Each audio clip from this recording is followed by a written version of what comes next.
શહેરમાં આવેલી નૂતન કેળવણી મંડળમાં શાહ એનએચ કોમર્સ કોલેજ અને બીકેએમ સાયન્સ કોલેજમાં ગણતંત્ર દિવસને અનુલક્ષીને એક કાર્યક્રમ યોજાયો હતો. સમગ્ર વિસ્તારમાં દેશભક્તિથી ભીંજાઈ ગયું હતું.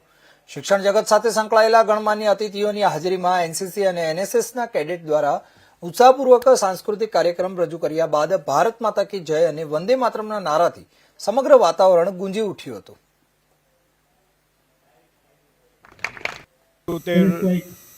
77 વર્ષ પ્રજાસત્તાક દિવસ આપણે આજે ઉજવી રહ્યા છે ત્યારે આપણે મેચ્યોર્ડ નેશનલ ઇન્ડિયા નેશનલમાં આપણે પ્રવેશીએ છીએ ત્યારે આપણા સૌની જવાબદારી આપણા ભારત દેશને મહાન બનાવવાની છે.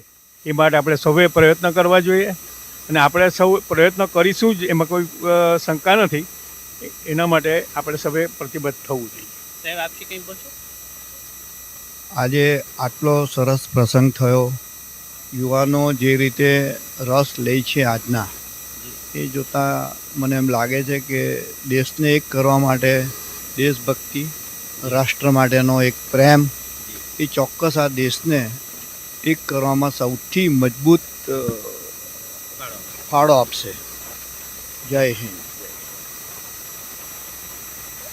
આજના 77માં પ્રજાસત્તાક દિને જે ભારતના માનનીય વડાપ્રધાન શ્રી મોદીજીનું જે સ્વપ્ન છે અને આજે જે યંગસ્ટરને આગળ કરીને 2047નું ભારતનું જે સ્વપ્ન જોવા માગે છે એ સાકાર થશે. આટલા ઉત્સાહથી વિદ્યાર્થીઓ તેમજ યંગસ્ટર ભાગ લે છે એવું મારું માનવું છે.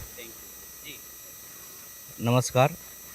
ભારતના 77માં પ્રજાસત્તાક દિને બધાને શુભેચ્છા આપું છું. ભારત એ લોકશાહી દેશ છે એટલું પૂરતું નથી, પણ વિશ્વનો સૌથી મોટો લોકશાહી દેશ છે અને યુવાનોનો દેશ છે. એટલે આવનારો સમય ચોક્કસ ભારત પ્રગતિ સાથે નંબર 1 પહોંચે એમાં શંકાને સ્થાન નથી. અને આજના આ પ્રસંગે બધાએ ભાગ લીધો, બધાનો આભાર. જી નમસ્કાર. આજના 77માં ગણતંત્ર દિવસની આપ સૌને શુભેચ્છાઓ.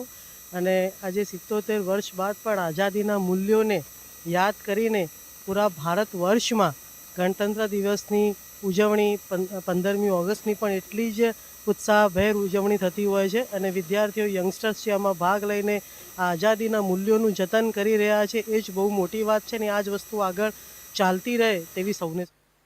ગીર સોમનાથમાં દેશ